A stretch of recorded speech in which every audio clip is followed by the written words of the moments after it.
Good evening. एक छोटी सी कहानी, दिल की जुबानी। कैसे एक दिल को छू लेने वाली कहानी बन जाती है जब हमारी आँखें उस सुनहले बेले को देखती है और वहाँ की मधुर ध्वनि जो कर्ण प्रिय लगते हैं कानों में पड़ती है, और जो हमारे कदम हैं वो आगे बढ़ते दस्तक देते हैं और यहाँ से एक सुंदर कहानी बन जाती है।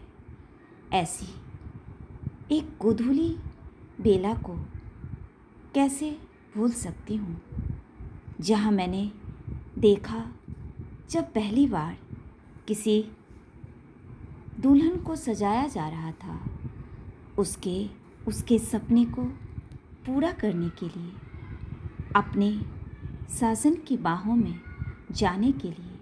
एक तरफ सी थी, हर तरफ सन्नाटा ही सन्नाटा दिख रहा था। रेलगाड़ी प्लेटफॉर्म पर आने ही वाली थी। नई नवेली दुल्हन को ट्रेन में देख सभी की निगाहें उन पर ही आकर टिकी जा रही थी। लोग पूछने पे मजबूर हो जा रहे थे कि इतनी प्यारी और खूबसूरत दुल्हन कहाँ से आई है और कहाँ जाने वाली है। दुल्हन ये सब नज़ारे देख और अपनी तारीफ को सुन फूले नहीं समा रही थी।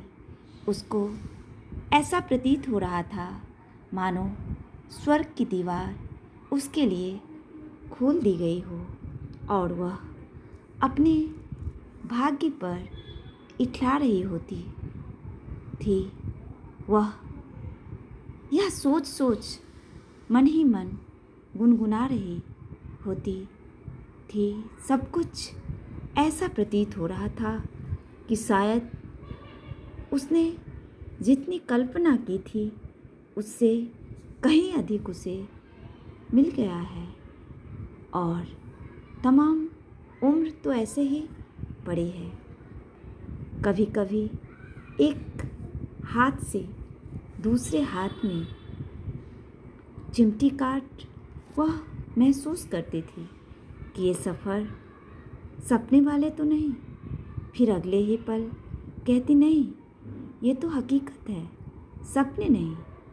क्या सच में ऐसा होता है? सब कुछ इतनी आसानी से मिल जाता है। फिर सब क्यों कहते थे कि जीवन की राह तो बहुत कठिन है, ये तो बहुत ही सरल है। हम क्यों उनकी बातों में आ जाते थे? देखो सब कुछ कितना हसीन है।